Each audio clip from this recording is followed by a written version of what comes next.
The more you move your body, the more it bounces. It bounces on that. It bounces on. Are you asking what makes it bounce? On the carpet. Oh yeah, it's on carpet. So you were saying why you didn't want it to bounce more?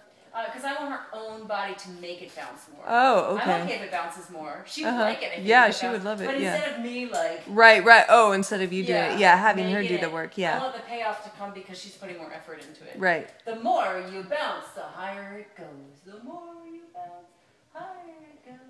Bouncy, bouncy, bounce. You're bouncing kind of slow. Oh, no, she's bouncing quickly. Wow! Now she's. No, that was so fast. Whoa! You just. What did you do? Whoa! It just moved fast. I know, it was so fast. Boing, boing, boing.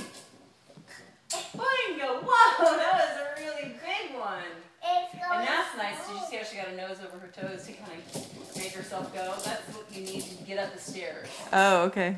Are you sure you don't need to go to the bathroom? It does too. Just as like a little exclamation point.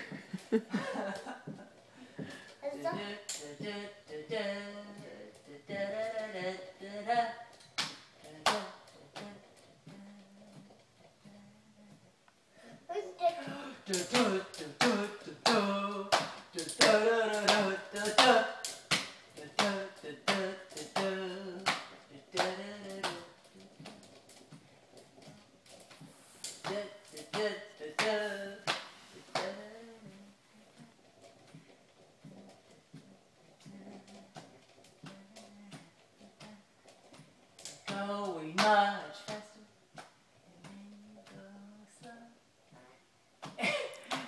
then you go faster,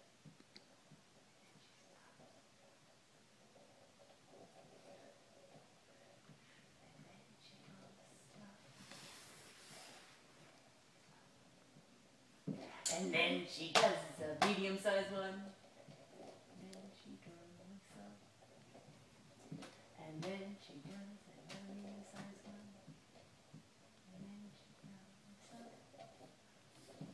Is she gonna do a bigger one? Stop. Stop. Are you gonna do a big one or just go slow? Slow. Slow? You like slow? You can make it go really big if you want. Wow. It's so fast. It's going big. Whoa! The other nice thing is that she's working on sustaining a muscle contraction and working on her coordination. You know, not only the upper body, lower body, but the bilateral. You can see how sometimes we. Yeah. Yeah. The stabilization. But my guess is we probably fatigue some, so we go slower, and then maybe do a big burst and then go slower. Stop. It is a challenge to figure out how to keep or get her active, or even. I mean, she tends to be sedentary. She likes to spend a lot of time sitting on the couch because, again, she's afraid of falling. She's afraid of navigating around in unfamiliar spaces. And even the house, which is familiar to her, she still gets lost very easily. Yeah, so it would be really great to figure... So that may be one of the barriers to getting her to explore more, is like, how do we help her know where she is in the house, no matter where she is? Yeah. And there again lies the memory and the sequencing piece, right?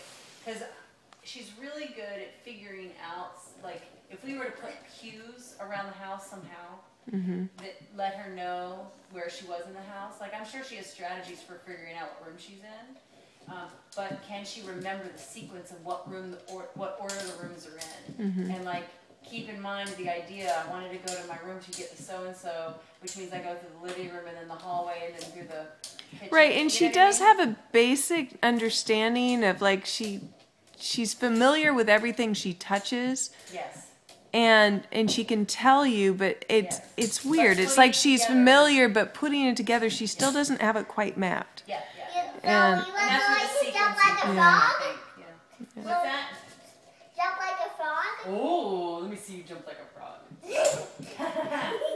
I would encourage you guys to do a mapping the floor like we're doing here with the Jump like a frog. in position, crawling. Like a That cat. sense- yeah, that sense of mapping the space Yeah. that way. I really think that if Jump I like a had to frog. map everything with just my 2 feet touching the Jump ground, like a frog. there's just not that much information you're getting. Yeah, except with, I mean, she is encouraged to always trail a wall with her hand, Oh, you know, and that's how she's taught with the orientation and mobility. At your house. At Zoe's house. So we don't just have her walk blindly in space. I mean, she is walking blind, but you know, Yeah, it's yeah. like we always have her contacting something so that she gets a sense. She's walking with her feet, but with her hands, Yeah. she's But does she feeling. have the space mapped out is my point. Like, does she know how far this wall is from that wall? Like, I just wonder if maybe bringing some three-dimensional Yeah. perception to it. And I don't know how well or that develops in kids, that aren't seeing. Yeah. But that combined with the fear of falling and that whole physical piece, I Yeah. guarantee there's kids who are blind who aren't as afraid of moving and bumping into things. Oh yeah, I've seen it. I mean, she has little friends. They're not totally blind. They're mostly blind, but you know that little bit of sight does change things. You know, Yeah. and they run circles around her. Yeah. You know, Yeah, literally. Kiss that stocking too. Who am I talking to? Mama. That's right. But I would I would get on the floor and play on the floor with her, play wrestling. I don't know if she likes to do that at all, but like again, where you have fun falling, where she was like, when she laid back in the pillow, and I made a big deal out of how silly that was, because I wanted her to keep exploring that. Yeah. Doing it on the ground is the best way to kind of feel connected and safe. And then you can kind of bring her up and then bring her down, Yeah. and just letting her experience movement through human contact in the floor, Yeah. where gravity's, part of your friend. And so anyway, it's just some idea. Yeah. No, that's great. You know.